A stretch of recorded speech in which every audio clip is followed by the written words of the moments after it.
Last night, the Heat beat the Bucks by 18 points for their 12th straight win. That tied the Warriors for the longest win streak in the NBA this season. The Heat are just the second team in NBA history with a double-digit win streak, despite having 0 All-Stars play in any of them, joining the 07 and 08 Portland Trail Blazers. But they do have an 11-time All-Star on their roster.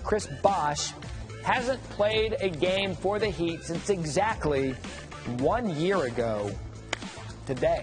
Let's bring in our NBA insider, Tom Penn, joining us again. And Bosh has been out since last February dealing with those blood clots. He failed a preseason physical in September, and the Heat said soon afterward that he was not going to be in their future plans. So what is the latest in Miami?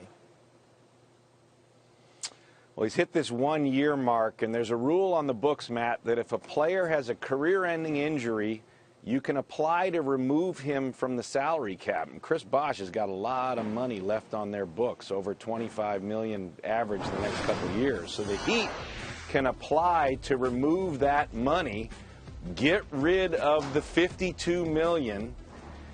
Here's the catch. That's only if he ends up being career-ended with the injury. So if he comes back and plays 25 or more games in a future season, or in this season even, then he goes back on their books.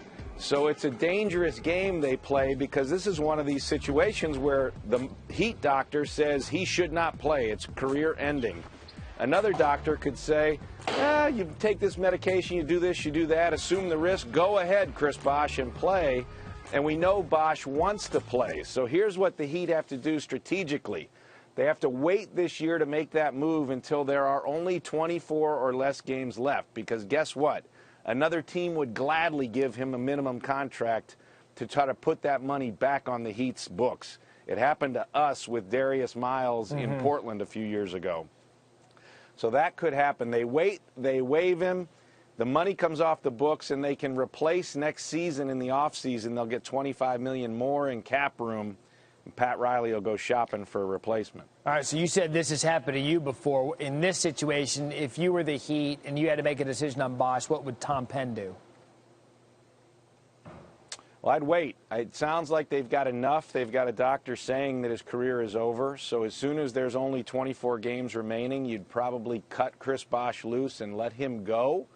And then you wait until the offseason to do it. But either way, at the appropriate time, you waive him in such a way that his salary cap number comes off the books and you get the ability to replace.